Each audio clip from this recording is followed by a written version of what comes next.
সাবেক সেনা কর্মকর্তা মেজর সিনহা হত্যা মামলায় ওসি প্রদীপ ও লিয়াকতের মৃত্যুদণ্ড বহাল রেখেছেন হাইকোর্ট। বিচারপতি মোহাম্মদ মোস্তাফিজুর রহমান ও বিচারপতি মোহাম্মদ সগির হোসেনের বেঞ্চ এই রায় দিয়েছেন। বহাল রেখেছেন 6 আসামির যাবজ্জীবন কারাদণ্ড। রায় সত্যের বিজয় হয়েছে বলে মন্তব্য করেন মেজর সিনহার বোন শারমিন শাহরিয়ার ফেরদৌস। জানান, চূড়ান্ত রায়ের পর দণ্ড কার্যকর হলে সন্তুষ্ট হবেন তিনি। 2020 সালের 31 জুলাই রাতে টেকনাফের মেরিন ড্রাইভ সড়কে শামলাপুর চেকপোস্টে পুলিশের গুলিতে নিহত হন major Sinha Mohammad Rashed Khan.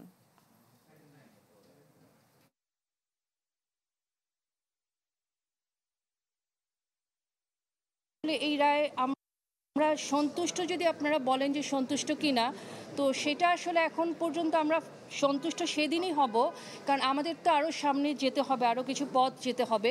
Appellate division আছে, সো ওই ফেজগুলো পার করার পরে যেই দিন রায়টা কার্যকর হবে, যদি একই রায় থাকে এবং রায়টা কার্যকর হয়, সেদিনে আমরা বলবো আসলে আমরা চূড়ান্তভাবে সন্তুষ্ট। 3 বাহিনীর পক্ষ থেকে আমরা সন্তুষ্টি প্রকাশ করছি আজকের এই রায়ে। আমরা আশা করি দ্রুততম সময়ে এই রায় কার্যকরী হবে, এটাই আমাদের আশা। আদালত যদি সোমোটো করে আসামি এর বাইরে, আবেদনকারীর বাইরেও জাতির বিবেক হিসেবে এটা বের হয়ে আসলে সমস্ত মানবতা রক্ষা পাবে। দর্শক, সুপ্রিম কোর্ট থেকে এই বিষয়ে আরও জানাতে আমাদের সাথে সরাসরি যুক্ত হচ্ছেন মাসুদুর রহমান। মাসুদ, রায়ে কোনো পর্যবেক্ষণ কি দিয়েছেন উচ্চ আদালত? আসলে কোর্ট যেটা বলেছেন যে যথোপযুক্ত যে সাক্ষ্য প্রমাণ তারা পেয়েছেন, এর ভিত্তিতেই তারা সিদ্ধান্ত নিয়েছেন যে এই মামলাটিতে, মেজর সিনহা হত্যা মামলায় ওসি প্রদীপ এবং লিয়াকতের মৃত্যুদণ্ড বহাল রাখাই সঠিক সাজা হবে। আর আজকে মৃত্যুদণ্ড অনুমোদন করে হাইকোর্ট পুরো মামলাটির যে নিম্ন আদালত রায় দিয়েছিলেন, ওসি প্রদীপ লিয়াকতের মৃত্যুদণ্ড দেওয়া হয়েছিল এবং যে অর্থদণ্ড দেওয়া হয়েছিল সেটি বহাল রেখেছেন। এবং একই সাথে নন্দদুলাল সহ 3 পুলিশ কর্মকর্তা এবং 3 জন গ্রামবাসী কক্সবাজারের সময় তাদের 3 জনেরই যাবজ্জীবন সাজাও বহাল রাখা হয়েছে।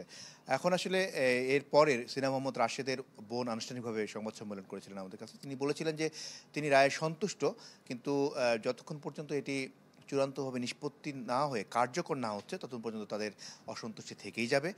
আর সাবেক সেনা কর্মকর্তারা তারাও একটি সংবাদ সম্মেলন করেছেন। তারা যেখানে এটিতে বলতে চাচ্ছেন যে এই মামলায় সাবেক এসপি যিনি ছিলেন কক্সবাজারের তখন, এসপি মাসুদ, তাকে আসামি না করার বিষয়টি তারা মেনে নিতে পারছেন না। তারা বলছেন যে এই ঘটনায় তারা যেন রাষ্ট্র যেন উদ্যোগী হয়ে কোনো না কোনোভাবে আপিল পর্যায়ে গিয়ে এসপি মাসুদকে এই মামলায় নিয়ে আসেন, তেমনটি তারা দাবি তুলেছেন। তবে এই মামলা নিম্ন আদালত যে 7 জনকে খালাস দিয়েছিল সেটির বিষয়ে রাষ্ট্র কোনো আপিল না করলেও বাদীর পক্ষ থেকে একটি আপিল করা হয়েছিল, সেটির বিষয়ে আজকে হাইকোর্ট সেই আপিলটি একেবারেই খারিজ করে দিয়েছেন। এর ফলে তার যারা খালাস ছিলেন নিম্ন আদালতের রায়ে, সে তারা খালাসি থেকে গেলেন।